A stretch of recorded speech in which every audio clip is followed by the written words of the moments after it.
నేను నడిపించేది పరిశుద్ధాత్మ దేవుడేనా? లోకాశల, శరీరాశల ఏంటి? నీ జీవితం అంతా ఎన్ని గంటలు ప్రభుత్వం గడుపుతున్నావు? ఎన్ని గంటలు పరలోక నడిపింపులో ఉంటున్నావు? ఎన్ని గంటలు నీ ఇష్టానుసారంగా ఉంటున్నావు? ఆలోచించుకో ఒకసారి. జీవితం అంతా వ్యర్థముగా గడుపుతున్నావు. తమ్ముడా, చెల్లి, అర్థం లేకుండా జీవిస్తే నీ జీవితం అర్ధాంతరంగా ముగించాల్సి వస్తుంది. గుర్తుపెట్టుకో తమ్ముడా, చెల్లి. మధ్యరాత్రి కేకేస్తాడు, నీ సమయానికి మధ్యలోనే, నీ ఆయుష్ కాలానికి మధ్యలోనే పిలుస్తాడు దేవుడు. అప్పుడు ఏం చేస్తావు? నువ్వు లబ్బును మొత్తుకున్నా నీకు టైం దొరకదు. నా ప్రభు ఇచ్చిన విలువైన సమయాన్ని ఎలాగ ఖర్చు పెడతానో ఆలోచించుకో. 2వ నెలలో ప్రవేశపెట్టాడు దేవుడు. ఈ 2వ నెల 5వ తారీఖులో సమకూరుతూ వచ్చాడు దేవుడు. ఈ సమయాన్ని నువ్వు ఎలాగ వాడుకుంటున్నావు? నీ కొరకు, నీ పిల్లల కొరకు, నీ కుటుంబం కొరకు, నీ జీవితానికి వాడుకుంటున్నావా? జాగ్రత్త, ఖబర్దార్. దేవుణ్ణి చులకనగా లెక్కేసుకోవాకు. నీకు ఇచ్చిన విలువైన సమయాన్ని తినటానికి, తాగటానికి ధనవంతులాగా నువ్వు వాడుకుంటే ఒకరోజు మధ్యలోను వడదీసుకుంటాడు. ఈ సంవత్సరం ఆయనకు పని లేక నేను ఉంచలేదు, నీకు ఈ సమయాన్ని ఇవ్వలేదు. గుర్తుపెట్టుకో. నువ్వు ₹1,00,00,000 పెట్టిన ఈ సమయాన్ని కొనుక్కోలేవని సంగతి గుర్తుపెట్టుకో. ఎందుకు ఉంచాడో జ్ఞాపకాన్ని తెచ్చుకో. లోకానికైతే ఇది గుర్తులో ఉండదు. అన్ని జనులు దీన్ని జ్ఞాపకాన్ని తెచ్చుకోరు. ఆత్మీయులు మాత్రమే గుర్తు తెచ్చుకొని అడుగుతున్నారు, అయ్యో తండ్రి, నా దినముల మధ్యలో నన్ను కొనిపోబాకయ్యా. నేను మారాలి, నేను మారతానయ్యా, నేను మారు మనసు పొందుతా, అద్భుతమైన మీ నడిపింపులో నేను జీవిస్తాను, ఆశ్చర్యకరమైన మీ ఆలోచనలో బ్రతుకుతానయ్యా, కుడికి ఎడమకు తొలగకుండా. ఒక ఆలోచించి తమ్ముడ, చెల్లి, 2వ నెలలో 5వ తారీఖులోకి వచ్చినావు. 2వ నెల 5వ తారీఖులోకి వచ్చినావు. రోజులు గడిచిపోయినాయి, నెల గడిచిపోయింది, 2వ నెలలోకి వచ్చినావు. ఈ సమయాన్ని ఎట్లా వాడుకుంటున్నావు? నీ ఇష్టానుసారంగా వాడుకుంటున్నావా? దేవుడితో ఎంత సమయం? ఏదో సాయంకాలం ప్రార్థన కాసేపు 6 గంటలకు, 5 గంటలకు, 7 గంటలకెళ్ళి గంట కూర్చొని వద్దాం అనుకుంటున్నావా? తమ్ముడా, ఈ సమయం నా దేవుడు నీకు ఇచ్చాడు. చెల్లి, ఈ టైం దేవుడు ఇచ్చాడు నీకు. దీనిని వ్యర్థముగా వెళ్ళబుచ్చితే ఒక దినాన సమయం నీకు ఉండదు. దీన్ని వ్యర్థముగా నీ బ్రతుకాలమంతా నీ కుటుంబానికి వెళ్ళబుచ్చినట్లయితే నీకు అనవసరం టైం ఇవ్వటం భూమి మీద. ఇక నీలాంటి వాడు ఉండటం వేస్ట్. ఎందుకంటే నీకు మారాలని లేదు, మార్పు చెందాలని లేదు, ఆత్మీయుల్ని వెంబడిద్దామని లేదు, నడిపింపుకు లోపడదామని లేదు. నీ ఇష్టానుసారం ప్రవర్తిస్తున్నావు. ఇందుకేనా నీ టైం ఇచ్చింది? చెల్లె, తమ్ముడా, పోయిన సంవత్సరంలో ఆరోగ్యం బాగలేనప్పుడు, గుండె దాడి వచ్చినప్పుడు, గుండెపోటు వచ్చినప్పుడు, గ్యాస్ పెట్టినప్పుడు చచ్చిపోతే నువ్వు ఏం చేసేవాడు? ఏం చేసేదానివి? నీకంటే నాకంటే గనులు ఎంతోమంది లోకం విడిచిపెట్టి వెళ్ళిపోయారు. ఈ తరంలో ఎందుకు ఉంచిందంటే నీవు ఈ తరాన్ని పట్టుకునే వ్యక్తిగా మారాలి. ఈ తరంలో దేవుని కొరకు ఉపయోగపడే వ్యక్తిగా మారాలి. నువ్వు ఒక ఆత్మానుసారిగా బ్రతకాలి. సమయం ఎంత వ్యర్థంగా తింటాం. పోయిన సంవత్సరంలా గడుపుతున్నావా? పోయిన సంవత్సరంలాగే తిని, తాగుతూ, పడుకుంటూ, అల్లరి చిల్లరి నీకు నచ్చినట్లు మాట్లాడుతూ, నీ ఇష్టానుసారంగా మాట్లాడి, చిన్న పెద్దను ఆలోచించకుండా, దేవుడు నన్ను చూస్తున్నాడన్న భయం లేకుండా నీ ఇష్టానుసారంగా మాట్లాడుతూ జీవిస్తున్నావా? ఇది నీకు తగదు. గుర్తుపెట్టుకో, ఇది తగదు. ఈ సంవత్సరం దేనికి ఇచ్చాడంటే నా దేవుడు నీకు నచ్చినట్లు ఉండమని కాదు, నీ ఇష్టానుసారంగా నోరు బారేసుకోమని కాదు. నువ్వు క్రమంలోకి రావాలి, ఓ దిద్దుబాటులోకి రావాలి, ఓ శుద్ధీకరణలోకి రావాలి, ఓ ప్రత్యేకతలోకి రావాలి. నీ ఆత్మీయత ప్రభు కోరుకున్న ఇల్లు, నూతన యెరూషలేము పట్టణము నీ జీవితంలో కట్టబడాలి. పడిపోయిన దావీదు గుడారమును కట్టుటకే నా ప్రభువు ఆత్మదేవుడు దిగొచ్చాడు మన మధ్యలోనికి. అదే నూతన యెరూషలేము, తన భర్త కొరకు అలంకరించబడుతున్న పట్టణము. తమ్ముడా, చెల్లి, నీ ఆత్మీయత ఎలా కట్టుకుంటున్నావు? పరిశుద్ధతలు ఎట్లా నడుతున్నావు? విశ్వాసంలో ఎలా జీవిస్తున్నావు? నమ్మకత్వంలో ఎలాగున్నావు? మంచితనంలో ఎలాగున్నావు? పవిత్రతలు ఎలాగున్నావు? యథార్థతలు ఎలాగున్నావు? దైవిక స్వస్థతలు ఎలాగున్నావు? ఒక్కొక్కటి అంచెలంచెలుగా పునాదులు వేసుకొని ఆ పట్టణానికి 12 పునాదుల మీద కట్టబడుతుంది ఆ పట్టణము. నువ్వు ఎలా కట్టబడుతున్నావు ఆలోచించుకొని, ప్రభువుగా ఆత్మదేవునికి అప్పగించుకొని మళ్ళీ మనం పరిశీలన చేసుకుందాం. బిడ్డరా, పరిశుద్ధుడా, నీకు వందనాలయ్యా. మరొకసారి సన్నిధికి వస్తున్న నీ లేఖనాల నుంచి మాట్లాడి తిరిగి తదుపరి ఆత్మీయతలో మరలా నీతో మేము గడుపుటకు కృపనిచ్చి నడిపిస్తారని యేసయ్య నామాన ప్రార్థించి నీ నడిగి పొందుకొని ఉన్నాం మా తండ్రి. ఆమేన్. కూర్చుందాం బిడ్డ. కొద్ది నిమిషాలు దేవుని యొక్క వాక్యాన్ని గమనిద్దాం.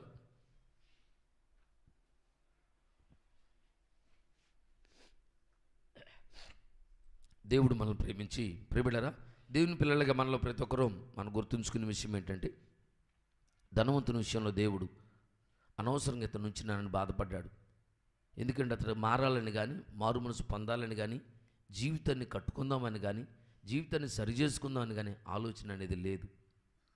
ఆలోచన లేదు.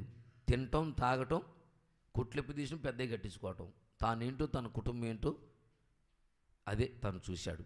అది చూసిన దేవుడు ఎర్రివాడని పిలిచాడు. ఎర్రివాడ నీళ్ళంటూ భూమి మీద ఉండకూడదు. ఎందుకంటే నీకు మారాలని ఆలోచన లేదు. నువ్వు మారావు, పరిశుద్ధాత్మ అందుకొని నువ్వు భాషలు మాట్లాడతాను. ఇంక నువ్వు మారేదే ఉంది? ఇంక నేను మారేదే ఉంది? నేను ఇంక చేసేదే ఉంది? తినటం, తాగటం, సంపాదించుకోవటం, అదేగా. అందుకే దేవుడు బతికిచ్చింది. తమ్ముడు చెల్లి, అందుకు కాదు మారు మనసు పొందుటకి నేను దానికి సమయం ఇచ్చానంటున్నాడు ప్రకటన 2వ అధ్యాయంలో. దేనికి ఇచ్చాడు టైం అంటే మార్పు చెందటానికి ఇచ్చాడు దేవుడు. నువ్వు ఎలా మారుతున్నావు బిడ్డరా? ఈ సంవత్సరం విలువైనది ఇది. దేవుడు మన జీవితాలు మారటానికి ఈ టైం ఇచ్చాడు. లోకంలో ఉన్న బంధాలు, లోకంలో ఉన్న ఇవేవి శాశ్వతం కాదు. భర్త భార్య బంధం శాశ్వతం కాదు. తల్లి కొడుకుల బంధం శాశ్వతం కాదు. అత్త కొడుకుల బంధం శాశ్వతం కాదు. కొడుకు బిడ్డల బంధం శాశ్వతం కాదు. భర్త భార్య బంధం శాశ్వతం కాదు. ఇవి ఏవి కాదు. నువ్వు ఒక్కడి వచ్చును, నువ్వు ఒక్కదాని వచ్చును, ఒంటరిగా రేపు వెళ్ళిపోతా. గుర్తుపెట్టుకో. నీ గురించి అడుగుతాడు రేపు దేవుడు లెక్క. ఆ సమయంలో నువ్వేం చెప్పగలుగుతావు ఆలోచించుకో.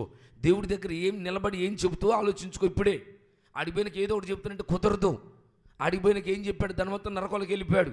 ఒక్కసారి పంపించాయని బతిని నడుతున్నాడు దేవుని. ఒక్కసారి పంపించాయ్యా భూమి మీదకి వెళ్తానంటున్నాడు.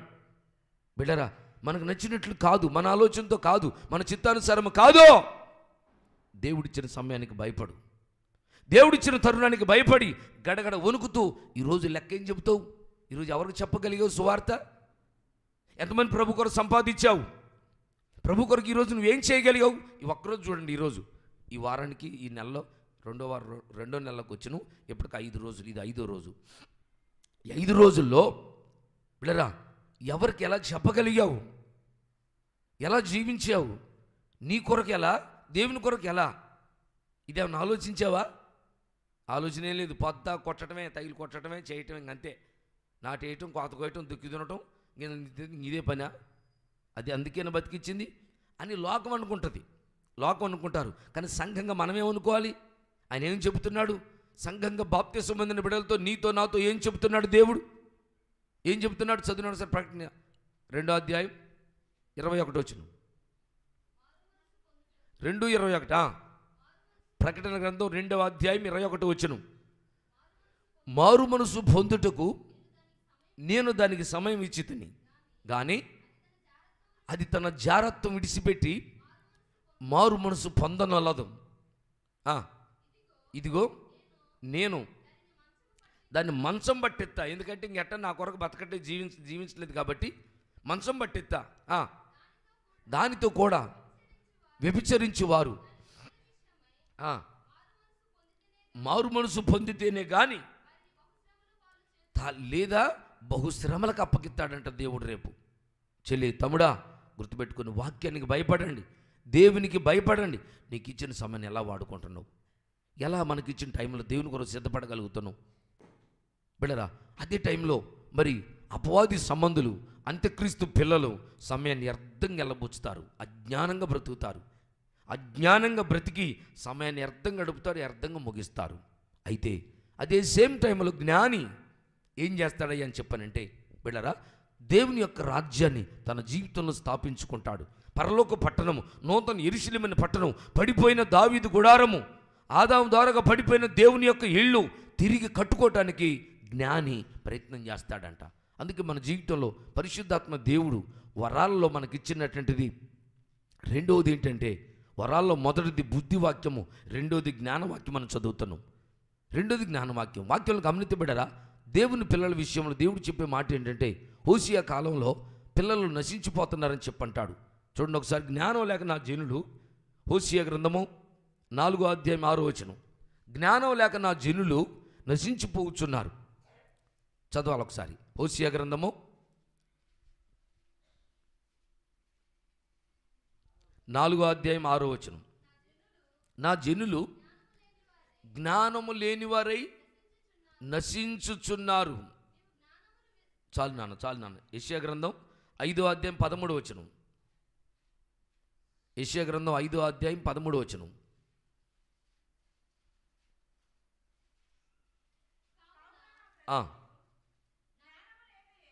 ఆ, నా ప్రజలు జ్ఞానము లేకయే చెరపట్టబడుతున్నారు.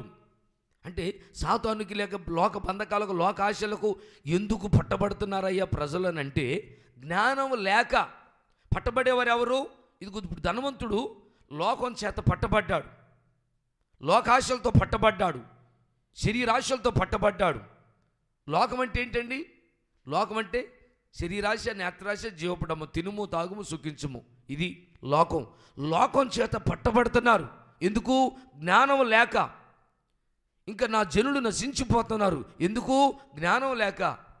నా ప్రియబిడ్డ, అందుకే దేవుడు కొత్త నిబంధన సంఘానికి దేవుడు తన జ్ఞానం ఇచ్చి, అనగా వరాలలో రెండవది జ్ఞానవాక్యం, వరాములలో రెండవది జ్ఞానవాక్యాన్ని ఇచ్చి, ఆ జ్ఞానం చేత పడిపోయిన నీ ఇల్లు కట్టుకోవటానికి, పడిపోయినటువంటి నీ ఆత్మీయతను కట్టుకోవటానికి, పడిపోయినటువంటి నీ ఆత్మీయ జీవితాన్ని సరి చేసుకోవటానికే పరిశుద్ధాత్మ దేవుడు ఈ సమయాన్ని ఇచ్చాడని ఎరిగి, అనగా పరిశుద్ధాత్మ దేవుడు మనల్ని పనిచేస్తున్నట్లయితే నీలో జ్ఞానవాక్యం కనబడుతుంది. ఆ జ్ఞానంతో ఖచ్చితంగా నీ జీవితాన్ని కట్టుకోగలుగుతూ, నీ బ్రతుకును కట్టుకోగలుగుతూ. జ్ఞానం లేదు అని చెప్పంటే, జ్ఞానం అంటే లోకంలో జ్ఞానం ఏందండి? శాస్త్రుల జ్ఞానం ఉంది, పరిచయుల జ్ఞానం ఉంది, తూర్పు దేశస్తుల జ్ఞానం ఉంది, ఐగుప్తీయుల జ్ఞానం ఉంది, దేవదూతల జ్ఞానం ఉంది, మనుషుల జ్ఞానం ఉంది. ఈ జ్ఞానం గురించి కాదు దేవుడు చెబుతున్నాడు. దైవ జ్ఞానం, పైనుంచి వచ్చిన జ్ఞానం కావాలి, పైనుంచి వచ్చిన జ్ఞానం కావాలి. లోకంలో జ్ఞానం డబ్బు సునాయాసంగా సంపాదిస్తుంది. లోకంలో తెలివితేటలు, లోకంలో జ్ఞానం ఏమండి సింపుల్గా సులువుగా డబ్బు సంపాదిస్తారు. అందరికంటే మంచిగా మెరిట్గా బ్రతుకుతారు, అందరికంటే రూపాయి వెనకేసుకోగలుగుతారు, అందరికంటే ఎక్కువ సంపాదించగలుగుతారు వాళ్ళు. ఎందుకంటే వాళ్ళకున్న జ్ఞానాన్ని దేనికి ఉపయోగిస్తున్నారంటే, లోకంలో సంపద కొరకు ఉపయోగిస్తున్నారు, లోకాన్ని సంపాదించడానికి ఉపయోగిస్తున్నారు. నా ప్రియబిడ్డరా, నీకెందుకు ఇచ్చాడు గుర్తుపెట్టావా? నీకెందుకు దొరికింది ఆ జ్ఞానం? దాన్ని ఎటు ఉపయోగిస్తున్నావు? నీకు ఇచ్చిన జ్ఞానం దేవుడు, పరిశుద్ధాత్మ దేవుడు పంచిచ్చే ఆ వరాన్ని ఎటు ఉపయోగిస్తున్నావు? ఆ వరంతో ఏం సంపాదిస్తున్నావు, ఎలా జీవిస్తున్నావు అన్నది మనం ఆలోచించుకున్నట్లయితే, ఇక్కడ ప్రభు చెబుతున్న మాట ఏంటంటే, హోషేయ కాలంలో సంఘం జ్ఞానం లేక మరి బిడ్డలు పట్టబడుతున్నట్లుగా, నశించిపోతున్నట్లుగా చదువుతున్నావు. జ్ఞానం లేకపోవటం వలన నశించిపోతున్నారంట. అంటే జ్ఞానం లేకపోతే ఎలా నశించిపోతాం మనము? జ్ఞాని సద్వినియోగం చేసుకుంటాడు సమయాన్ని. అజ్ఞాని అంటే జ్ఞానం లేనోడు వ్యర్థంగా బ్రతుకుతాడు. వ్యర్థం వ్యర్థం వ్యర్థం. ఏం సుఖం ఉండదు, దేవుడికి సుఖం ఉండదు, భర్తకు సుఖం ఉండదు, భార్యకి సుఖం ఉండదు, పిల్లలకు సుఖం ఉండదు. ఎద్దులాగా తింటాం, మొద్దులాగా పంటాం. అజ్ఞానికి ఏం పని ఉండదని, అజ్ఞాని ఏం ఆలోచించడు. నా ప్రియమైన బిడ్డలారా, జ్ఞాని సమయాన్ని సద్వినియోగం చేసుకుంటాడు, ఉపయోగించుకుంటాడు. ఈ వారం ఇచ్చాడు దేవుడు. ఈరోజు 24 గంటల టైం ఇచ్చాడు మనకు. 24 గంటల్లో అజ్ఞాని 24 గంటలు పండుకోమని పండుకుంటాడు, 24 గంటలు పండమన్న పండుతాడు. కానీ జ్ఞాని ఏం చేస్తాడంటే, అన్ని గంటలు పండటానికి ఇష్టపడాడు. మరి ఏం చేస్తాడు? ఏ గంట దేవుడు ఏ టైం దేనికి ఇచ్చాడో దానికి ఉపయోగిస్తాడు. రాత్రులు దేనికి ఇచ్చాడంటే విశ్రమించడానికి, రెస్ట్ తీసుకోవడానికి. ఒకవేళ రాత్రి డ్యూటీ చేస్తే, రాత్రి నిద్ర కాస్తే, పగలు కాసేపు పడుకోవటానికి అవకాశం. అంతే తప్ప నువ్వు రాత్రి పగలు మరి రాత్రంతా పని, పగలంతా పని, అలా సమయాన్ని రాత్రులు పడుకోవటానికి ఇచ్చాడు, పగలు పని చేసుకోవటానికి ఇచ్చాడు. కొంతమంది పగలనేమో రాత్రి చేస్తారు, రాత్రి ఏమో పగలు చేసుకుంటారు. అది అజ్ఞానపు యొక్క లక్షణం. కాబట్టి ప్రియబిడ్డలారా, ఇక్కడ గమనిస్తే దేవుడిచ్చిన సమయం దేని కొరకు మనము దీన్ని ఖర్చు పెడతామని ఆలోచించాలని అంటే, మరి మనకిచ్చిన టైంలో ఉదయం పెందల కాడి 4 గంటలకు 5 గంటలకు దేవుని పిల్లలు లేస్తారు. లేచి చేతులు ఎత్తుతారు. వాళ్ళు ప్రభుత్వం చేతులు ఎత్తి ప్రార్థన చేస్తారు. జ్ఞాని అజ్ఞాని ఏం చేస్తాడంటే అదంతా ఏమి ఉండదు, బాగలేదు అనుకుంటే ఇటు తిరుగుతాడు, ఇటు కాసేపు పడుతాడు. ఏం చేస్తాం, ఒకటి ఒళ్ళంతా నొప్పులే, ఏమో ఈ కరోనా జ్వరం వచ్చిందో ఏమో నాకు అర్థం కావట్లా, వాళ్ళు బాడీ పెయిన్స్ వచ్చినాయంట. అదేమిటి ఒళ్ళంతా నొప్పులు, ఇటు తిరిగి పండుతుడు, మళ్ళీ ఇటు 2 గంటలు పండుతుడు, మళ్ళీ పక్క ఇటు తిరిగి పండుతుడు, ఇటు 3 గంటలు పండుతుడు. ఎన్ని గంటలు పడినా వీటికి నిద్ర చాలదండి, నిద్ర సరిపోదు, తృప్తి లేదు. పాతాళానికి తృప్తి ఉండదు. నీలో పాతాళం పనిచేస్తుంటే నీకు తృప్తి ఉండదు. ఎన్ని గంటలు పడినా నీతిమంతుడు కనుక సమయాన్ని సద్వినియోగం చేసుకునే వ్యక్తికి 1 గంట చాలు.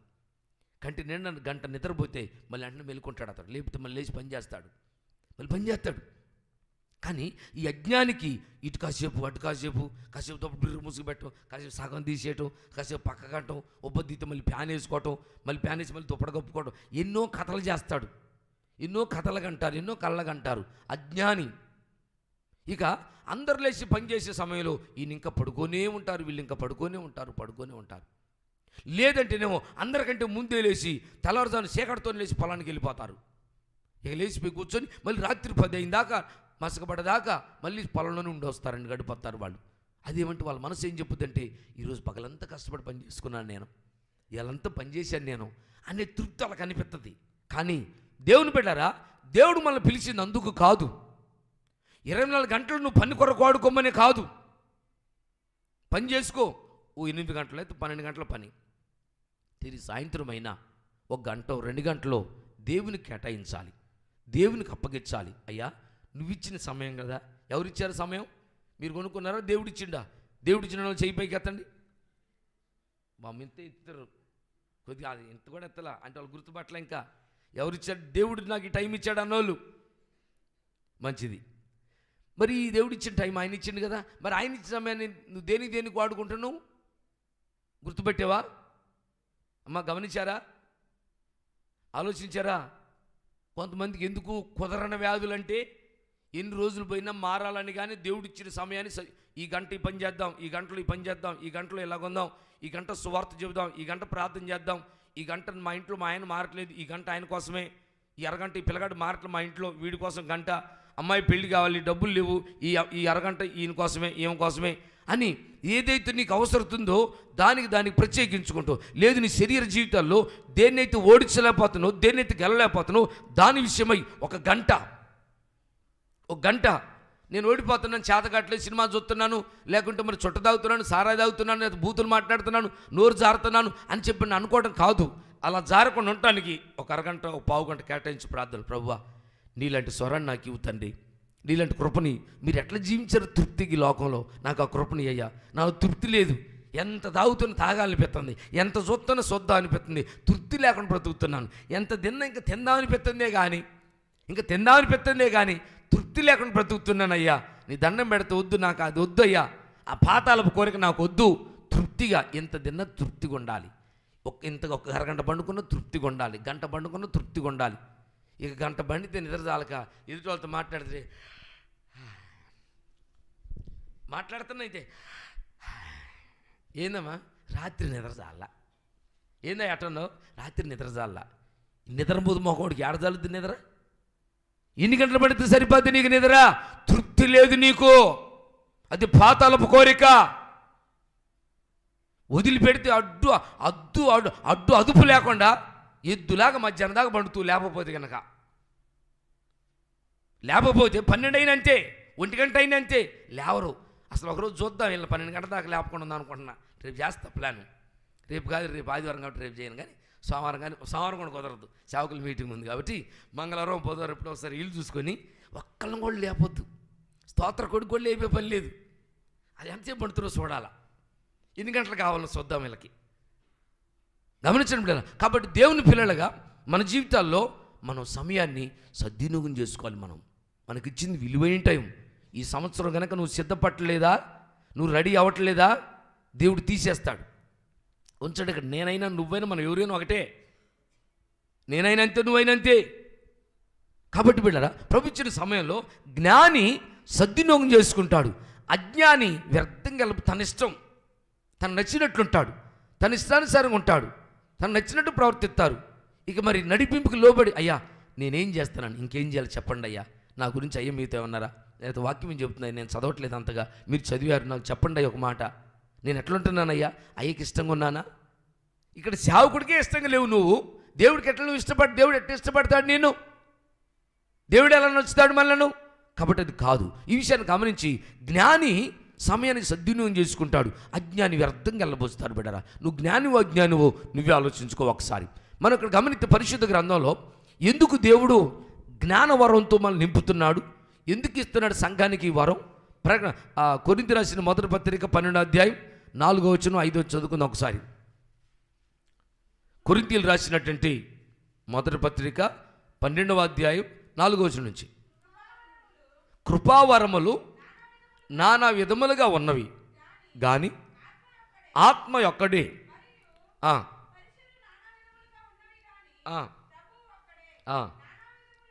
నానా విధములైన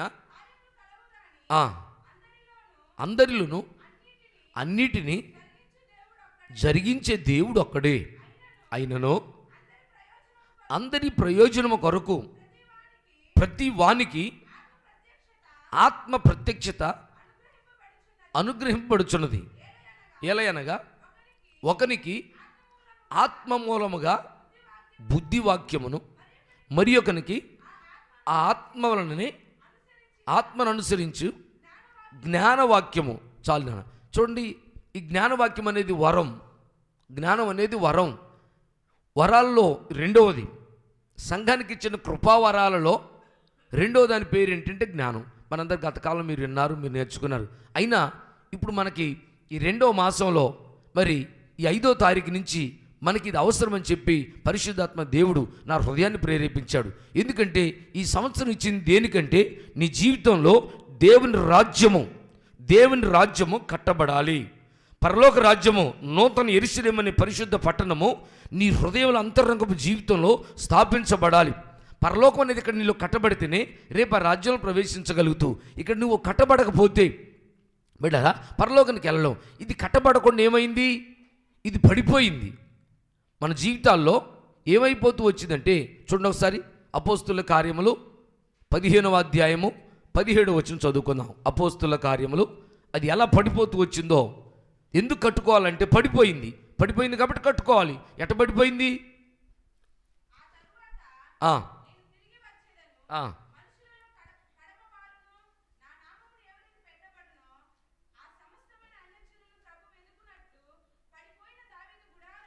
పడిపోయిన దావీదు గుడారమును తిరిగి కట్టేదను, దాన్ని పాడైన వాటిని తిరిగి కట్టి దానిని నిలవబెట్టేదనని అనాది కాలము నుండి, అదుగు అనాది కాలము నుండి ఈ సంగతులను తెలియపరిచిన ప్రభువు సెలవిచ్చుచున్నాడు. దేవునికి మహిమ కలుగును గాక.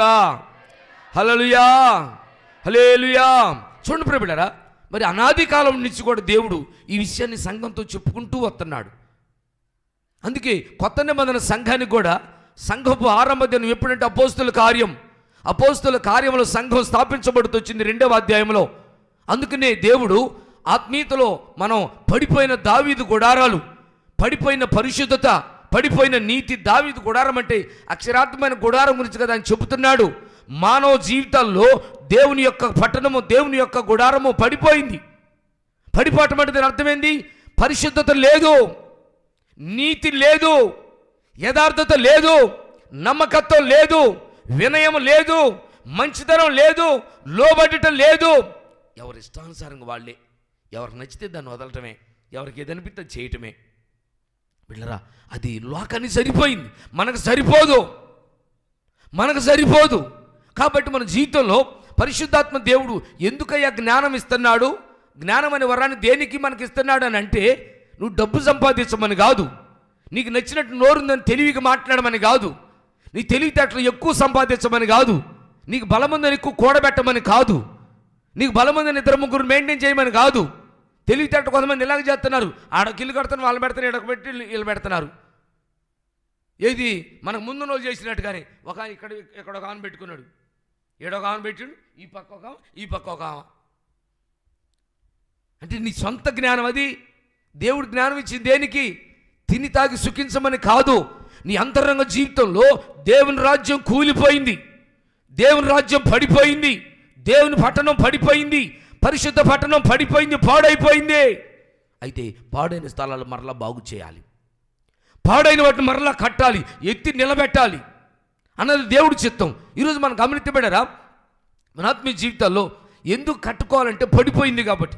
ఏం పడిపోయింది ఏంటంటే అర్థం కాకపోవచ్చు, గమనించాలి మీరు.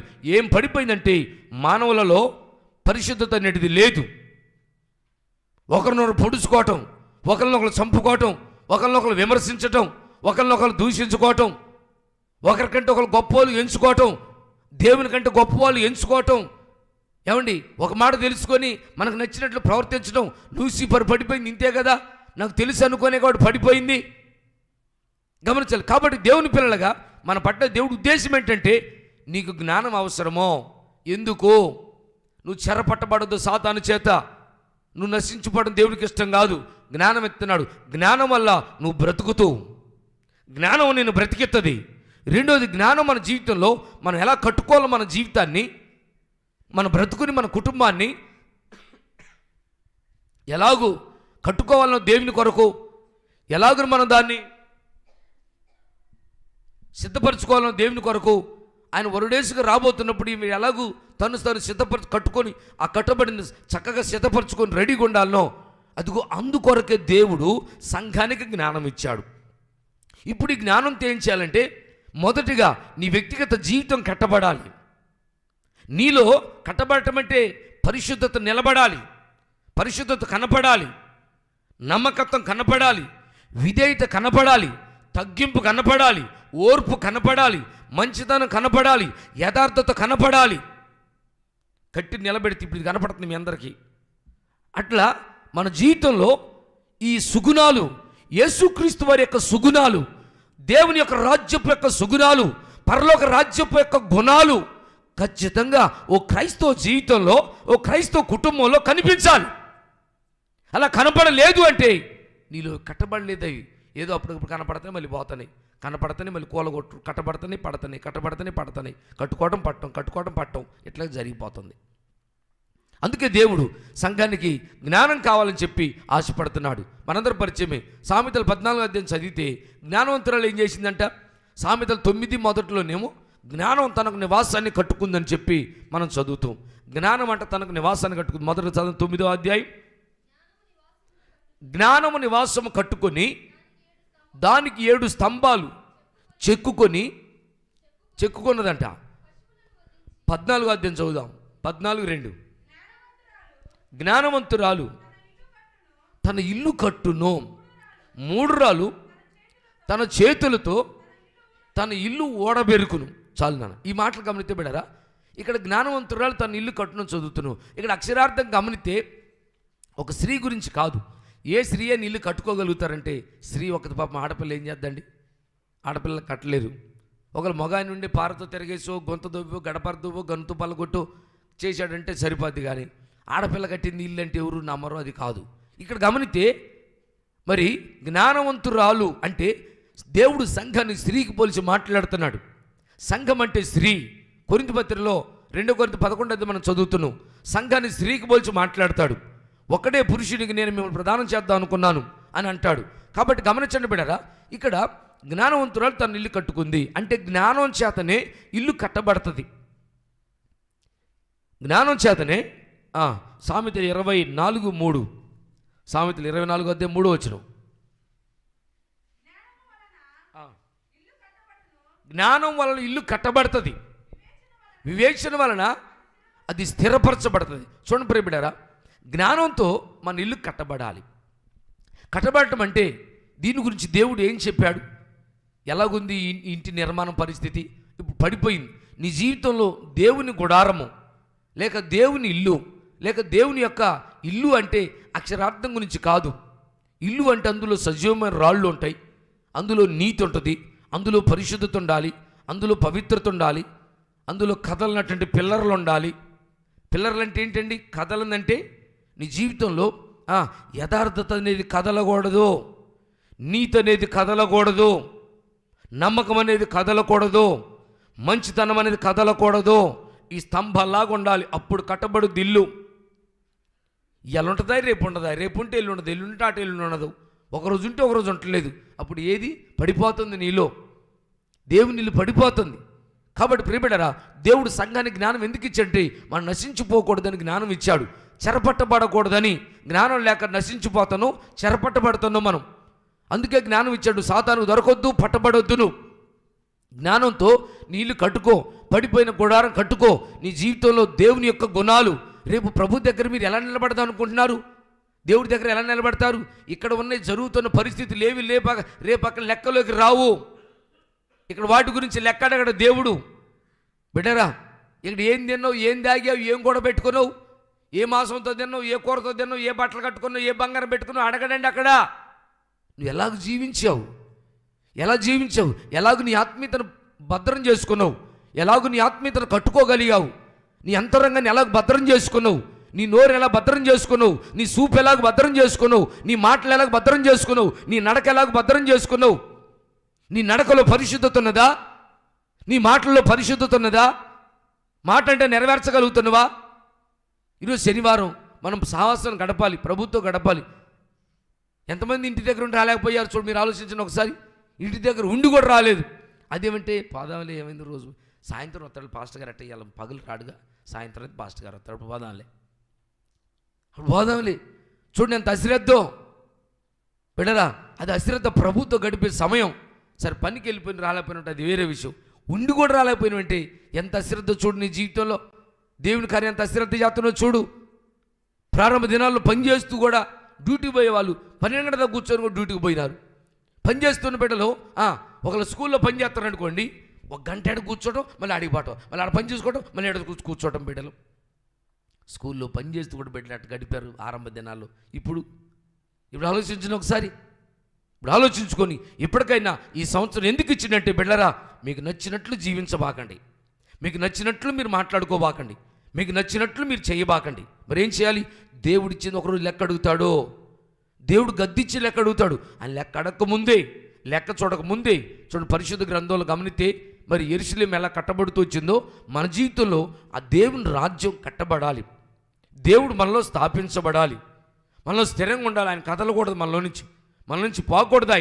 ఆయన కదలకుండా మనలో కాపాడుకోగలిగితే ఖచ్చితంగా రేపు దేవుని ఎదుట కూలిపోయినటువంటి ఒక పర్వతంగా, కూలిపోయినటువంటి మరి కొండగా ఆయన ఎదుట మనం నిలబడగలుగుతాం బిడ్డారా. అలా మనం ఉండాలనే దేవుడు ఎంతో ఆశపడుతున్నాడు. చూడండి, ఆ పట్టణానికి జ్ఞానంతో చక్కగా 7 స్తంభాలు చెక్కుందంట. జ్ఞానం 7 స్తంభాలు చెక్కుకొని మరి ఇల్లు దాని మీద కట్టుకోవడం ప్రారంభించిందంట. స్తంభాలను చెక్కిందంట స్తంభాలు.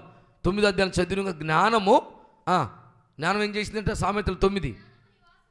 జ్ఞానం నివాసం కట్టుకొని దానికి ఏం చేసిందంటే 7 స్తంభాలు చెక్కుకున్నదంట. 7 స్తంభాలు చెక్కుందంటండి. అక్షరార్థంగా ఇల్లు కడితే 4 గదులు ఇల్లు కట్టారనుకోండి, ఖచ్చితంగా దానికి ఎన్ని పిల్లలు పడతాయి తెలుసా? 9 పిల్లర్లు పడతాయి.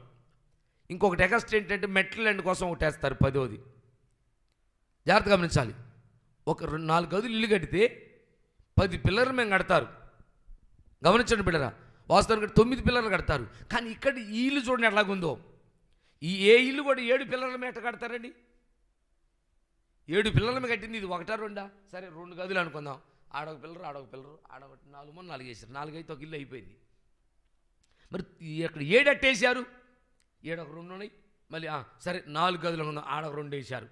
2 మీద కట్టింది అనుకుందాం, 4 ఈ 2 అవి 2 దీనికి ఒక 4 అవతల ఒక 2 అనుకుందాం. మరి ఇంకా 6 అయినాయి. 6 అయితే ఆడొకటి వేస్తారా? 6 మీద కట్టారా? ఇక్కడ మనం గమనితే ఈ సంఖ్య పరలోకపు సంఖ్య, ఇది పరిశుద్ధమైన సంఖ్య. 7 అనేది సంపూర్ణమైంది. నా ప్రియబిడ్డరా, ఇక్కడ మరి సంపూర్ణతతో దేవుని యొక్క రాజ్యాన్ని, దేవుని యొక్క చిత్తాన్ని ఈ సంఘం అనే ఈ స్త్రీ కట్టుకున్నట్లుగా మనం చదువుతున్నాం. స్త్రీ అంటే సంఘం. మనకు ముందున్నవారు అలా కట్టబడుతూ వచ్చారు. కట్టబడ్డరు కాబట్టి, వాళ్ళు ప్రభు కొరకు కట్టబడ్డరు కాబట్టి ఎక్కడ కూలిపోకుండా దేవుడే వారికి స్వాగతం పలుకుతూ వచ్చాడు. వీళ్ళ కట్టబడిన అనుభవం ఎలాగుంటారు బిడ్డలు? వాళ్ళ కట్టబడేవేంటి? ప్రకటన గ్రంథం చదివినాను ఒకసారి. ప్రకటన గ్రంథము 21వ అధ్యాయము 2వ వచనం, 14వ వచనం, 17వ వచనం చదువు ఒకసారి. ప్రకటన గ్రంథము 21వ అధ్యాయము 2వ వచనం, 14వ వచనం, 17వ వచనం చదువుదా. మరియు నేను నూతనమైన యెరూషలేమును తన భర్త కొరకు అలంకరించబడిన పిండి కుమార్తె వలె సిద్ధపడి పరలోకమందున్న దేవుని యొద్ద నుండి దిగి వచ్చుట చూచితిని. చాలు నాన్న. ఇక్కడ మరి యెరూషలేము గురించి చెబుతూ, పెళ్లి కూతురు గురించి చెబుతూ 2 కలిపి చెప్పాడు. ఇదిగో యెరూషలేమును పరిశుద్ధ పట్టణము. కంటిన్యూ చేయండి 2వ వచనం.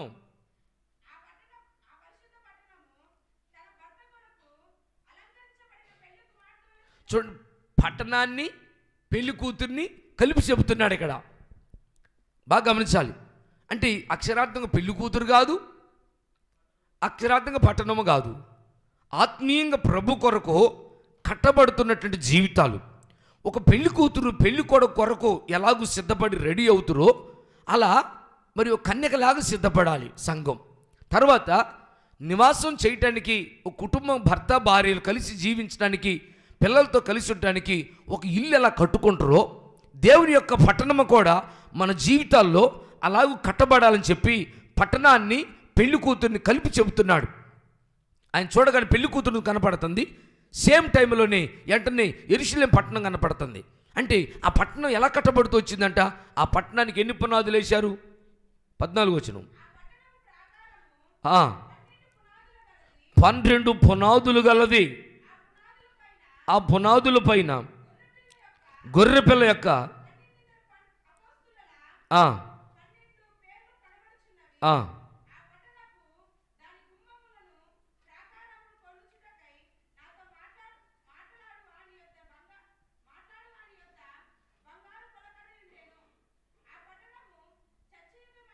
చచ్చౌకమైనది. 17 చదువుతున్నాను, టైం అవుతుంది. మరియు అతడు ప్రాకారమును కొలువగా అది మనుషుని కొలత చొప్పున 144 మూరలైనది. ఆ కొలత దూత కొలతయే.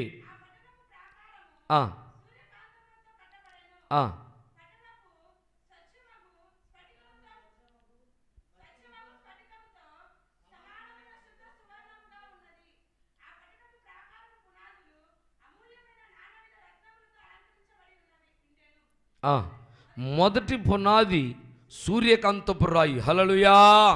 చూడండి ప్రియమైన, జ్ఞానము తన ఇల్లు కట్టుకుంటుంది. ఇల్లు కట్టుకోవటానికి స్తంభాలు చెక్కుంది, పునాది వేసుకుంది. ముందు పునాది వేస్తున్నారు ఇంటికి.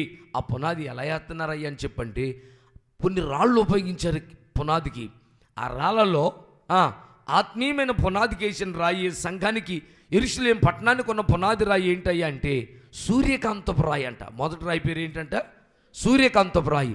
అంటే జ్ఞానము ఏం చేస్తాయంటే ఓ పునాది కలిగిన జీవితం నీతో చేపెత్తది. జ్ఞానము పునాది కలిగినటువంటి బ్రతుకును బ్రతకమని చెప్పుద్ది. నా ప్రియబిడ్డ, అందుకే మీలో ఎవరికైనా జ్ఞానం కొదువుగా ఉందా? యాకోబు పత్రికలో చదువుతూ వాడు దేవుణ్ణి అడగమంటున్నాడు. మీకు జ్ఞానం కొదువుగా ఉందా? చదువున్నాను ఒకసారి. ఇప్పుడు ఈ జ్ఞానంతోనే నీ జీవితమైనా, నీ ఇల్లు అయినా, నీ పట్టణమైనా, నీ కుటుంబం అయినా కట్టబడాల్సింది జ్ఞానంతోనే. అందుకే మీకు ఎవరికైనా జ్ఞానం లేదా? జ్ఞానం అవసరం, జ్ఞానం కావాలి. జ్ఞానం లేకపోతే ఇల్లు కట్టబడదు. జ్ఞానం లేకపోతే కూలిపోతావు. జ్ఞానం లేకపోతే నువ్వేం మాట్లాడదు నీకు అర్థం కాదు. జ్ఞానం లేకపోతే నువ్వేం చేస్తుంటో నీకు తెలియదు. ఏడ కూర్చొని ఏ అమ్మ సంగతి, ఏ సంగతి, వాళ్ళ సంగతి, వీళ్ళ సంగతి ఎప్పుడు ఈ ఆరిపోసుకోవటం బతుకంత కూడా జ్ఞానం లేని బతుకది. జ్ఞానం గల స్త్రీవైతే క్రీస్తు గురించి ప్రకటిస్తావు. ఏడ కూర్చున్నా, ఎక్కడ నిల్చున్నా, ఏడ మాట్లాడుతున్నా యేసే రక్షకుడని ప్రకటిస్తావు. ఎదుటి వారి గురించి మనకు అక్కర్లేదు. వాళ్ళ గురించి మనల్ని ఎక్కడగాడు దేవుడు. నా గురించి నన్ను అడుగుతాడు, నువ్వేం చేస్తున్నావా, నువ్వు ఎలా చేసి నన్ను అడుగుతాడు లెక్క రేపు దేవుడు. నీ గురించి నిన్ను అడుగుతాడు. నీ సంగతి ఏంటి? మొదటిగా నీ ఆత్మీయత ఎలా కట్టుకున్నావు మనం గమనించి. అందుకే జ్ఞానం కావాలి, జ్ఞానం అవసరం. అందుకే దేవుడు అడగమంటున్నాడు. బిడ్డరా, నీకు జ్ఞానం కొదువుగా ఉందా? చదువున్నాను సార్. యాకోబు పత్రిక 1వ అధ్యాయం 5వ వచనం. మీలో ఎవరికైనాను జ్ఞానం కొదువుగా ఉన్న ఎడల వాడు దేవుణ్ణి అడగాలి, అప్పుడు అది అతనికి అనుగ్రహించబడును. చప్పట్లు మహిమపరుద్దాం. దేవునికి మహిమ కలుగును గాక. హల్లెలూయా, హల్లెలూయా. అందుకే సొలొమోను కాలంలో విస్తారమైనటువంటి దేవుని ప్రజలను పాలించడానికి దేవుని దగ్గర సొలొమోను ఏమడిగాడయ్యా అంటే, అయ్యా నాకు జ్ఞానం లేదయ్యా, నాకు జ్ఞానాన్ని. ఇంకా చూడండి, రాజ్యపాలన విషయంలో సొలొమోను దేవుని ఏమడుగుతున్నాడంటే జ్ఞానం అడుగుతున్నాడు. జ్ఞానం ఏమని అడుగుతున్నాడు? నా ప్రియబిడ్డరా, రాజ్యపాలన విషయంలో జ్ఞానం కావాలి.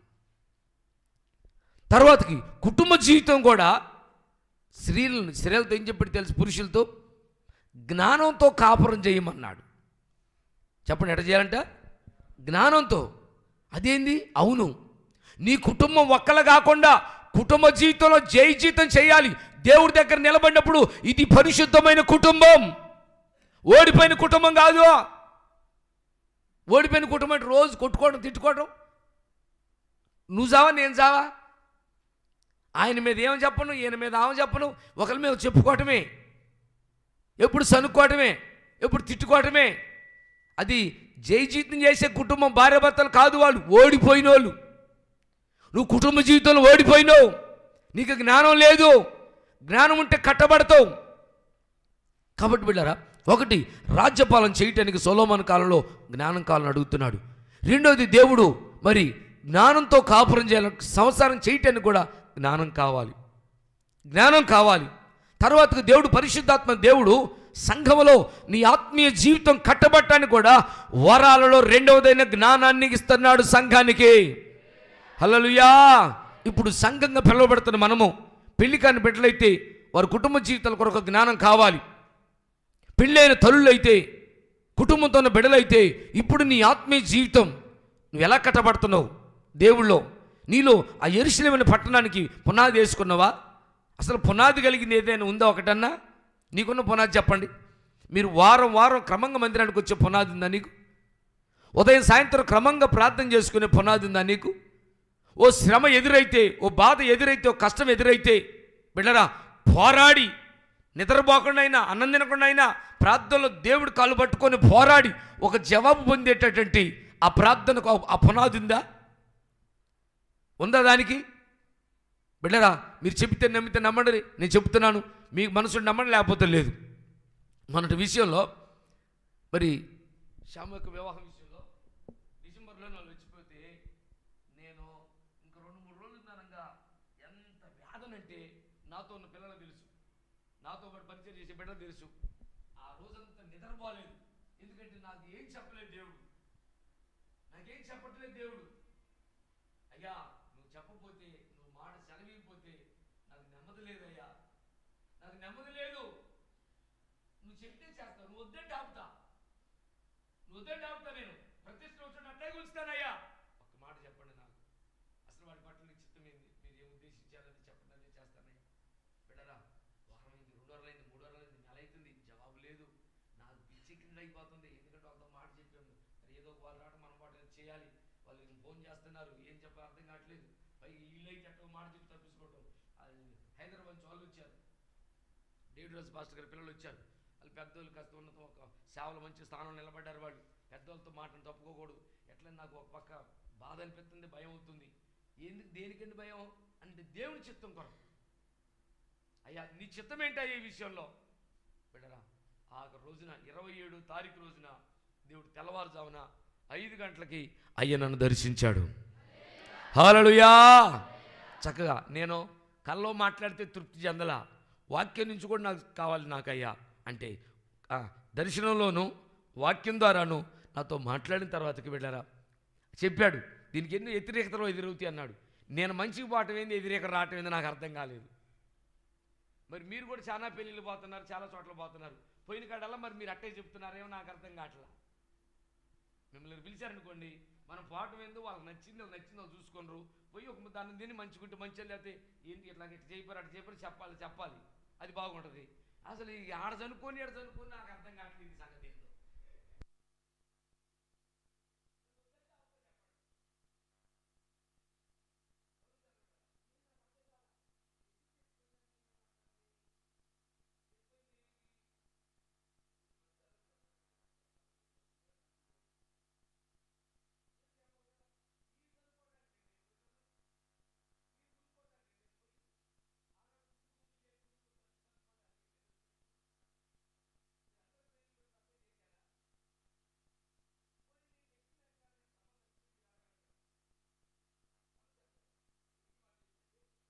నాకు ఒక పక్క అదైతే మళ్ళీ ఒక పక్క ఇదొక వేదన.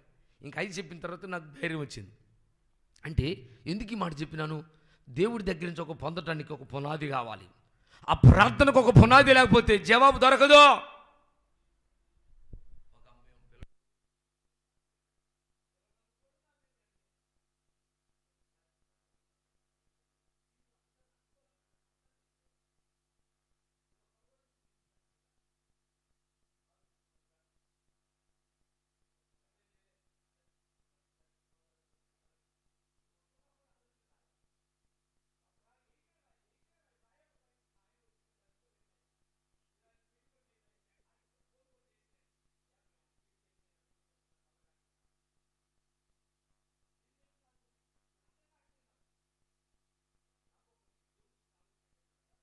ఆయనతో బంధం ఉంది కాబట్టి, లేకపోతే అసలుకి జరిగేది కాదు, క్లోజ్ అయిపోవాలి. ఒకటే నిర్ణయం తీసుకున్నాను, ఆయన చెప్పిండు కనుక నేను ముందు అడిగేశాను. అదే నా గుండెల్లో ధైర్యాన్ని నింపింది. హల్లెలూయా. ఇక మీరంతా అవసరమే, నాకు కావాలి. కానీ మీరు రాకపోతే నేను ఏం చేస్తాను చెప్పండి? చేసేది ఏముంది? మీ ఇష్టం ఆడనుకొని ఎట్లా అనుకోండి, నాకు సంబంధం లేదు. ఇంకా ఆయన చూసుకుంటాడు చెప్పిన ఆయన. గమనించాలి. కాబట్టి దేవుని సన్నిధిలో ప్రార్థనలో పోరాడి ఒక విషయానికి జవాబు పొందు, ఒక విషయాన్ని అడుగు, ఆయన చిత్తమే తెలుసుకో. అలాంటి ఆ పునాది ఉందా నీకు? ప్రార్థనగా పునాది వేసుకో. ఖచ్చితంగా ఇంతవరకు లేకపోతే ఇప్పుడైనా వేసుకో. నోరుంది లేకపోతే గబగబ కాదండి, ఆత్మీయతను ఆలోచన చేసి నీకు అది ఉంటే మంచిది. ఓ సమస్య వచ్చింది మనకి, ఓ కష్టం వచ్చింది మనకు, ఓ బాధ వచ్చింది మనకు, ఓ నింద వచ్చింది మనకు, ఓ అవమానం వచ్చింది మనకు, దీనికి ఏం చేయాలి మనం? అసలు దీనికి ఎలా? బిడ్డరా, నేను మనిషినే, మీరు మనుషులే, నేను మీలాంటి వాడిని. నా మీద మీరు వచ్చిన వాళ్ళందరూ తప్పులు ఎదిగితే నేను ఏడబతుకుతా చెప్పండి? అందరూ ఏదో ఒకటి చూపెట్టినా, ఆయన ఫోటోలు తీయొద్దన్నా, నేను ఫోటోలు ఎవరు తీయొద్దన్నా, ఇద్దరు కలిపి కూర్చోబెట్టి తీయబాకండి అన్న. అందరూ విడివిడికి తీయొద్దని చెప్పలేదుగా, నేను చెప్పినానా? అది అర్థం చేసుకోకుండా నా పాటు చేసుకున్నానంటే నేను ఏం చెప్పాలి చెప్పండి? గమనించాలి. అట్లా దేనికైనా నేను పెళ్లి చేయని చెప్పినా,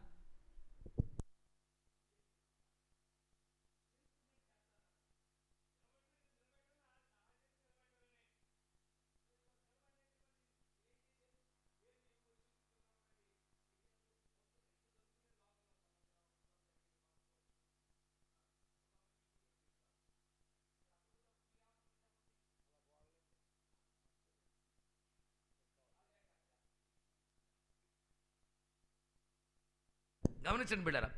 కాబట్టి మనం పరిశుద్ధమైంది కాబట్టి దేవుని చిత్తం మీద తెలుసుకొని దాన్ని మనం చేయాలి, పోరాడాలి. ప్రార్థనలో పోరాడే అనుభవం మనకు అవసరం. సంఘంగా పిలువబడుతున్న మన జీవితాల్లో నీకు పునాదులు ఉండాలి. ఏ పునాదులు? ప్రార్థనకు ఒక పునాది ఉండాలి, దేవునితో సహవాసానికి ఒక పునాది. అది ఎవ్వడు ఎన్ని అవాంతరాలు రాని, ఎన్ని వచ్చినా ప్రార్థనకు పునాది ఏంటండి? ప్రార్థనకు పునాది ఏంటంటే, కొర్నేలి ప్రార్థన చేస్తున్నాడు, ప్రతిరోజు పగల 3 గంటలు ప్రార్థన చేసేవాడు. ఇది ఎక్కడ చూశాడు? ఆయన యేసు ప్రభు దగ్గర చూశాడు. యేసయ్య దగ్గర ఆయన ప్రార్థనా పరుడు, ఆయన దగ్గర చూసి నేర్చుకున్నారు శిష్యులు. శిష్యుల దగ్గర చూశాడు కొర్నేలి. శిష్యులు కూడా పేతురు. మనం అపోస్తల కార్యం చదివితే మరి పేతురు వ్యవహారంలో పగల 3 గంటలకు ప్రార్థన కాలమున మందిరానికి వెళ్తున్నట్టు చదువుతున్నాను ఒకసారి. అపోస్తల కార్యములు 3వ అధ్యాయం ప్రారంభం నుంచి. పగల 3 గంటలకు ప్రార్థన, అంటే ప్రార్థన కాలం అంటే వాళ్ళది నిర్ణయించుకుని, వాళ్ళకి అది కాలంగా క్రమంగా పెట్టుకున్నారు వాళ్ళు. ప్రార్థన కాలమున పేతురును యోహానును దేవాలయానికి ఎక్కి వెళ్ళుచుండగా, చాలు నాన్న, అంటే వాళ్ళకు ఒక పునాది ఉంది. ప్రతిరోజు పగల 3 గంటలకు ప్రార్థన చేసుకునే అనుభవం ఉంది వాళ్ళకి, పునాది వేసుకున్నారు. ఇది చూసినటువంటి కొర్నేలి కూడా 10వ అధ్యాయం అపోస్తల కార్యములు 10వ అధ్యాయం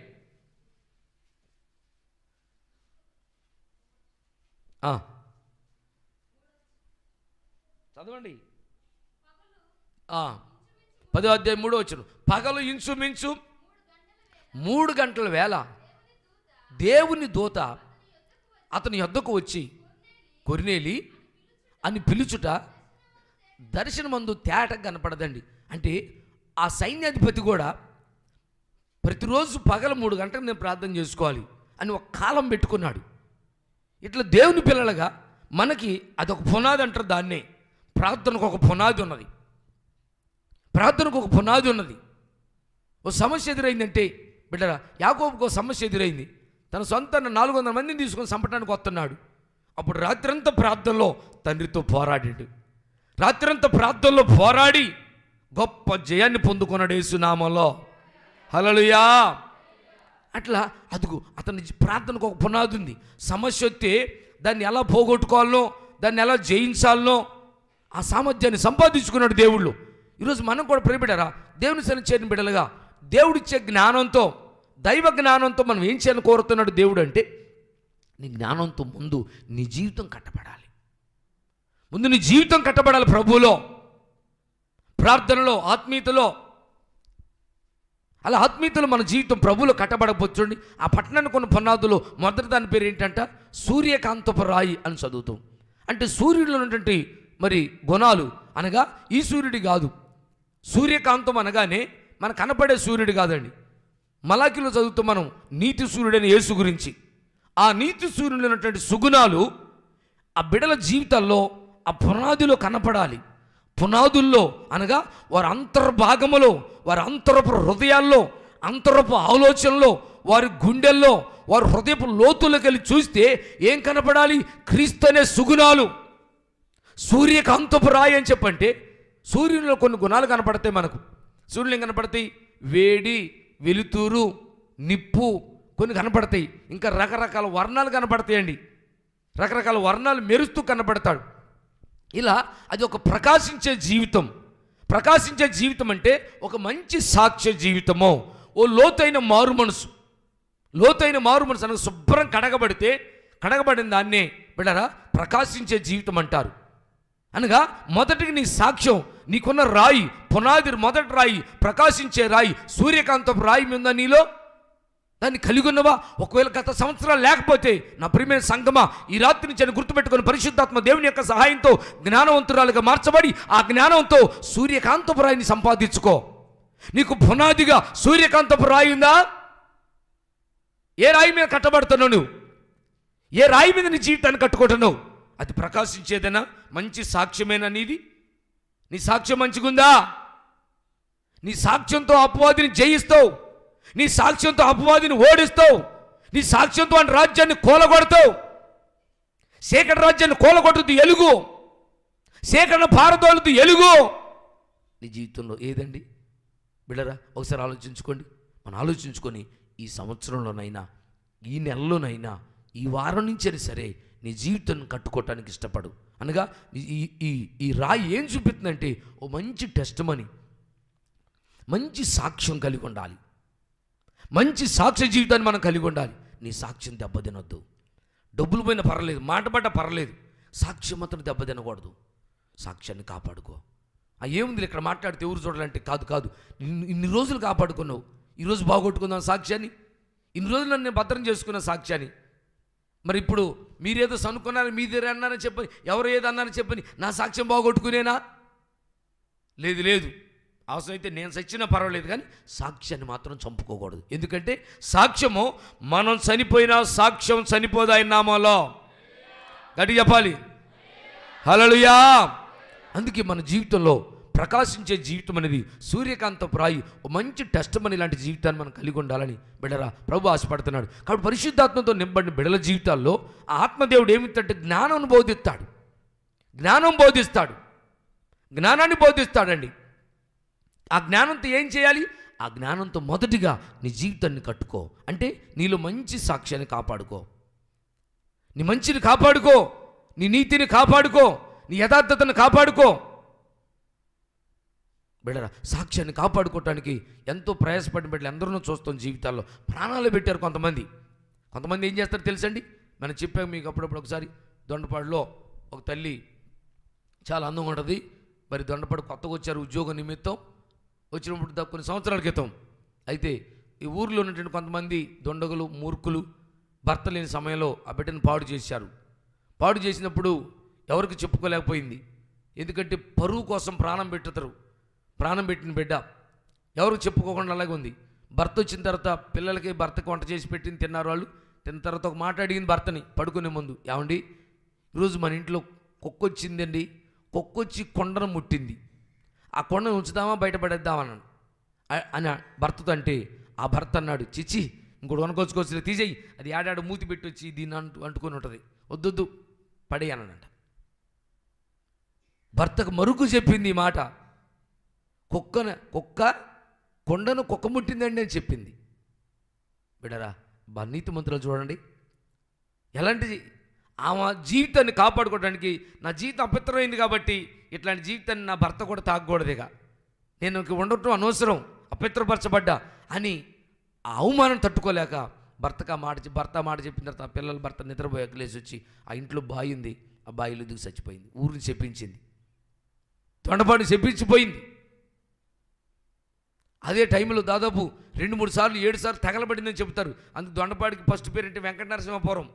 ఈ ఊరి పేరు వెంకట నరసింహపురం. తర్వాత పాడుబడిపోయింది కాబట్టి పాడుబడ్డ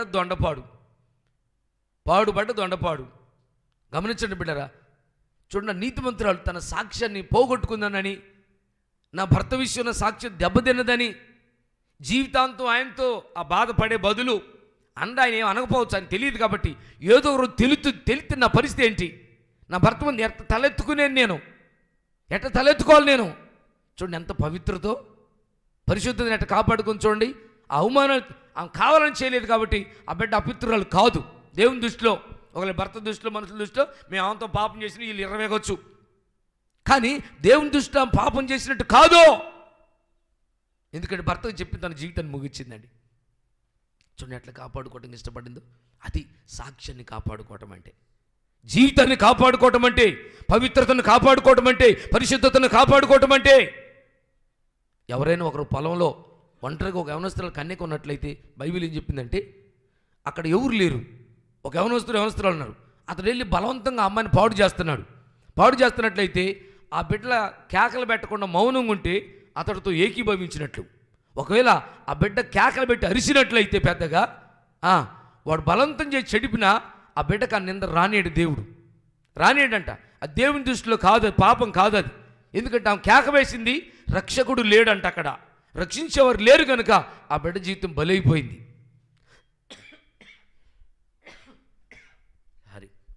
కాబట్టి నా ప్రియ బిడ్డలారా, మన ఆత్మీయ జీవితంలో మరి సూర్యకాంతపు రాయి అనగా ఆత్మ జ్ఞానం చేత, వరం చేత నింపబడి నువ్వు అడిగి ఆ వరంతో ఏం చేయాలి అంటే, ఏదో సాధించటం కాదు, ఏదో సంపాదించటం కాదు, లోకంలో కూడబెట్టుకోవడం కాదు, ఎకరాలు వెనకేయటం కాదు, డబ్బు వెనకేయటం కాదు, ఆస్తులు వెనకేయటం కాదు. ఏం చేయాలని మరి? ఏమీ లేకపోయినా ఇల్లు అమ్ముకొనే పర్వాలేదు, పరిశుద్ధతను కాపాడుకో. వాళ్ళు ఏం చేశారండి? శరశర ఆస్తులు అమ్మి భూములైన ఇండ్లను లెక్క చేయకుండా ఆ పరిశుద్ధత కొరకు, ఆ సాక్షి జీవితం కొరకు, ఆ మరిశేషమైన పునరుత్థానం పొందగోరి ఇండ్లు లెక్క చేయలేదు, భూములు లెక్క చేయలేదు, అమ్మి అపోస్తులు పాదాలు కడబెడుతూ వచ్చారు సేవ కొరకు. ఎందుకు? దీనికంటే శ్రేష్టమైనది అక్కడ ఉందని ఎరిగారు వాళ్ళు. మరి ధనవంతుడు అది ఎరక ఇదే శాశ్వతం అనుకున్నాడు, ₹7 బతుకుతూ అనుకున్నాడు. అందుకని దీని మీద మనసు పెట్టి ఏం సంపాదించాడు? నరకాన్ని సంపాదించుకున్నాడు. ప్రేమిళ్ళరా, ఈరోజు నువ్వు ఒకసారి ఆలోచించి. కాబట్టి మన జీవితాన్ని మనం పరిశీలన చేసుకొని ఆ దేవుడు, పరిశుద్ధాత్మ దేవుడు ఇచ్చే జ్ఞానంతో, ఆ వరంతో ముందు నీ జీవితాన్ని కట్టుకో. నీలో మంచిని స్థాపించు, సహనాన్ని స్థాపించుకో, ఓర్పును స్థాపించు, ఓపికను స్థాపించుకో. కట్టుకో, కదలనే బాకు, ఓపిక పోగొట్టుకోబాకు. ఎన్నైనా తిట్టుకోనేయండి, ఎన్నైనా తిట్టనేయండి, నువ్వు కదలబాకు. నువ్వు మాట అనబాకు. మాట అంటే నువ్వు కదిలినట్టే, నీ పని అయిపోయినట్టే, నీవు ఇల్లు పడ్డట్టే, పునాది పడినట్టే. మాట పడ్డోడు కాదు, మాట అన్నాయన కాదు, మాట పడ్డోళ్ళు గొప్పవాళ్ళు. నిందించిన వ్యక్తి కాదు గొప్పవాడు, నింద మోసేవారు గొప్పవాళ్ళు. ఇది గమనించి ప్రియబిడ్డరా, ఈరోజు మన ఆత్మీయులు మరి ఈ సంవత్సరంలో, ఈ నెల నుంచి అయినా సరే, ఈ వారంలోనే సరే, నువ్వు ఆత్మ నింపుదలతో ఏం చేయాలి అంటే, ముందు నిన్ను కట్టుకో, నీ జీవితం సరి చేసుకో, నీ నడకను సరి చేసుకో, నీ ప్రవర్తన సరి చేసుకో. అయ్యా ఇదిగో నా బ్రతుకు ఇలాగుందయ్యా, నేను ఇలా తప్పిపోతున్నానయ్యా, నేను ఇలా జారిపోతున్నానయ్యా, ఇలాగుందని అడిగి ఆ జ్ఞానంతో దాన్ని ఎలా జయించాలో జయించి నీలో పరిశుద్ధతను కట్టుకో, నీతిని కట్టుకో, యథార్థతను కట్టుకో, తగ్గింపును కట్టుకో, నమ్మకత్వాన్ని కట్టుకో, స్థిరపరచుకో. కదలనే బాకు. శ్రమలు ఎన్నైనా రాని. చూడండి, మనకిచ్చిన ఆత్మీయులు దైవజనులు ఏం చేశారండి? కరోనా వచ్చి చచ్చిపోతాను అనుకున్నారు. పిల్లలందరూ కలిసి ఏం చేశారంటే, అయ్యా ఏదన్నా ట్రీట్మెంట్ తీసుకోండి, లేకపోతే చచ్చిపోతారు మీరు, గొప్పవాళ్ళు లక్షలు పెట్టి చచ్చిపోతున్నారయ్యా అని చెప్పానంటే, నేను ఒకటి చెప్పినాను, దేవుళ్ళు ఈరోజు వరకు మరి ఇక్కడికి వచ్చిన వాళ్ళతో కూడా అది చెప్పినాను, ఈరోజు దాకా నా జీవితాన్ని కాపాడుకున్నాను, ఆ దైవిక సంస్థలో దేవుడు కృపించాడు, కాపాడుకున్నాను. ఈరోజు దీని కొరకు నేను దాన్ని పాడు చేసుకునేనా? ఇప్పటికి 22 సంవత్సరాలు అవుతుంది. 22 సంవత్సరాలు ఏ మాత్ర వేసుకోకుండా విశ్వాస జీవితంలో దైవిక సంస్థలు అయ్యా నన్ను నిలబెట్టాడు. ఇప్పుడు దీని కొరకు నేను దాన్ని పోగొట్టుకు 21 సంవత్సరాల యొక్క విశ్వాస జీవితాన్ని పడగొట్టుకునేనా? వద్దొద్దు, సత్యాన్ని నేను సావనేయండి, సత్యాన్ని సావనేయండి. దేవుడు బతికితే ఉంటా, చచ్చిపోతే నేను వదిలిపెట్టనని చెప్పినాను. అదిగో నీవు కూడా అది మాదిరిగా తీసుకో, మచ్చుగా పెట్టుకో.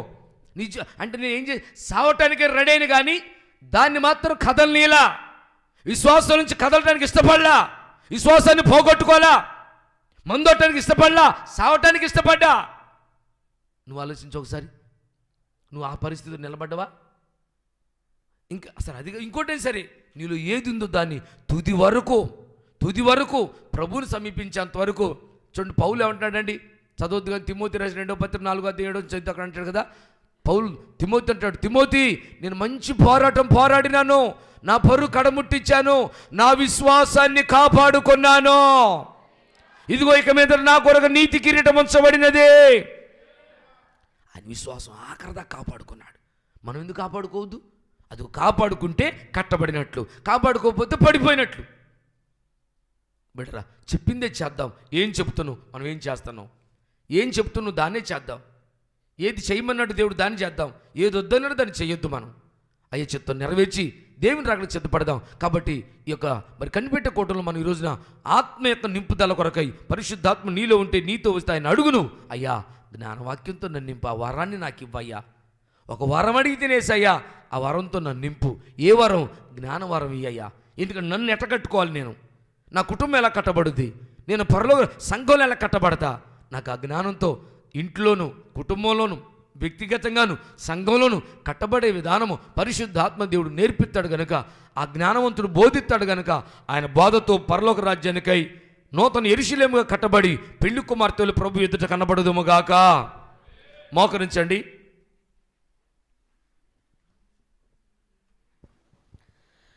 నీ ఆలోచనలో అతి అందరూ మోకరించి కళ్ళు మూసుకొని ప్రభు సన్నిధిలో క్షేమకరములే, నీ ఆలోచనలో అతి ఆరోగ్యవంతులు ఉంటే మోకాల మీద రండి. మంచి ఆరోగ్యం ఉంటే ఒకళ్ళ మోకాల కలకలు ఉంటే సత్కబెట్టి కూర్చోండి, చిన్న మోకాలు కూర్చోండి. మనోహరములే కృపాయుతము, మనోహరములే కృపాయుతమే, శాంతి జలములే సియోను త్రోవల, శాంతి జలములే సియోను త్రోవలు, ఆశ్రయుడా అభిషేకుడా నీ అభిషేకము చేత నన్ను నడుపుచుండి రాజా నాయగా యేసయ్యా, అద్భుత నాయగా ప్రతిష్ట, మాటలకు ప్రతిష్ట, ప్రతిష్ట, అభిష్టము చేత నన్ను నడుపుచుండి నా అద్భుత నాయగా యేసయ్యా, అద్భుత నాయగా, నీతి మార్గములో నన్ను నడుపుచుండగా, సూర్యుని వలె జరిలేదను, నీతి మార్గములో నన్ను నడుపుచుండగా, సూర్యుని వలె జరిలేదను, నీ రాజ్యమర్మము ఎరిగిన వాడని, నీ రాజ్యమర్మమును ఎరిగిన వాడని, జీవించెదను నీ సముఖములో, జీవించెదను నీ సముఖములో, ఆశ్రయుడా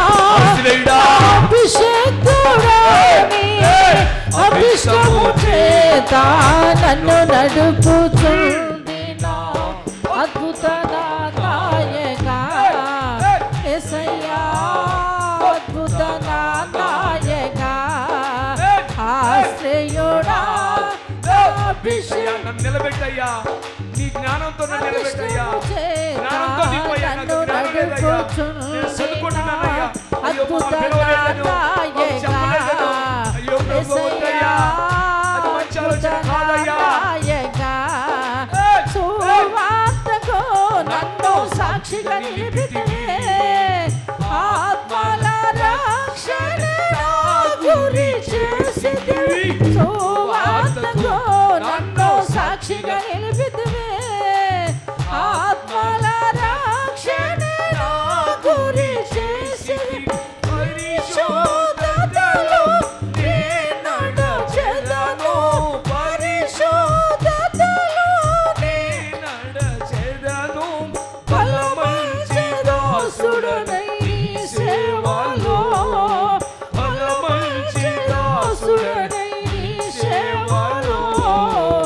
ఆశ్రయుడా అయ్యా, అయ్యా, నన్ను అభిషేకించయ్యా. అభిష్టము జ్ఞానవరంతో చేత నింపయ్యా. నన్ను నాలో ఏ వరం లేదయ్యా. అద్భుత నాయక యేసయ్యా అద్భుత నాయక ఆశ్రయుడా అభిషేకుడా అభిష్టము చేత నన్ను నడుపుచుండిన అద్భుత నాయక యేసయ్యా అద్భుత నాయక యేసయ్యా అద్భుత నాయక యేసయ్యా అద్భుత నాయక యేసయ్యా అద్భుత నాయక నీ ఆలోచనలో అతి గంభీరములో అవి క్షేమకరములే నీ ఆలోచనలో అతి గంభీరమైనవయ్యా. అవి ఎన్నటికీ అవి క్షేమకరములే నీ ఆలోచనలో అతి గంభీరములో అవి ఎన్నటికీ క్షేమకరములే నీతి మార్గములో నన్ను నడుపుచుండగా సూర్యుని నీతి మార్గములో నన్ను నడుపుచుండగా సూర్యుని వల్లనే తేజరిల్లెదను సువార్తకు నన్ను సాక్షిగా నిలిపితివే ఆత్మల రక్షణ గురి చేసితివి సువార్తకు నన్ను సాక్షిగా నిలిపితివే ఆత్మల రక్షణ గురి చేసితివి పరిశుద్ధతలో నడచెదను పరిశుద్ధతలో నడచెదను సుడరై సేవలో సుడరై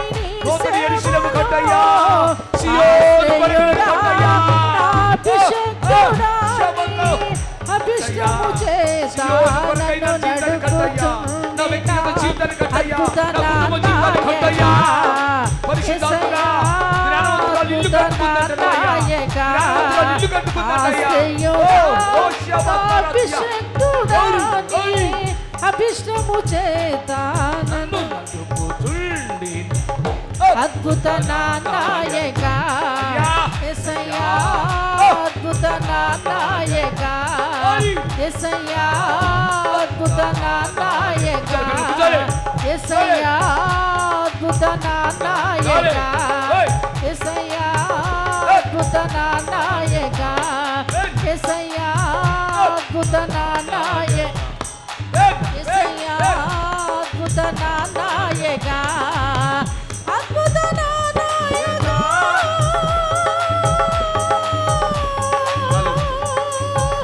అద్భుత నాయక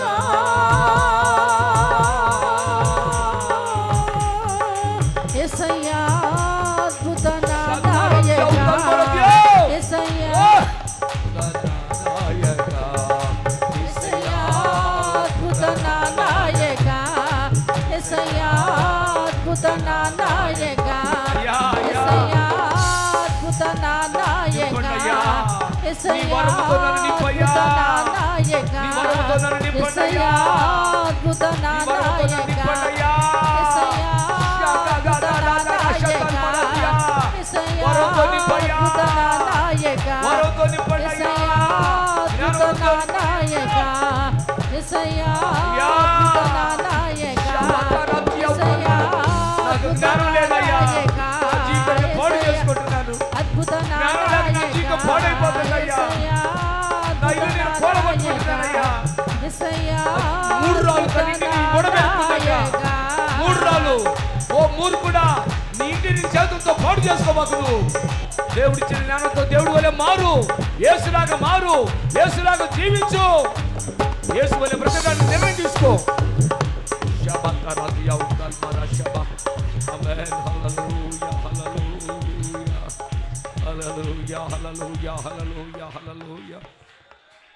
సహోదరుడా, సహోదరి, జ్ఞానం లేక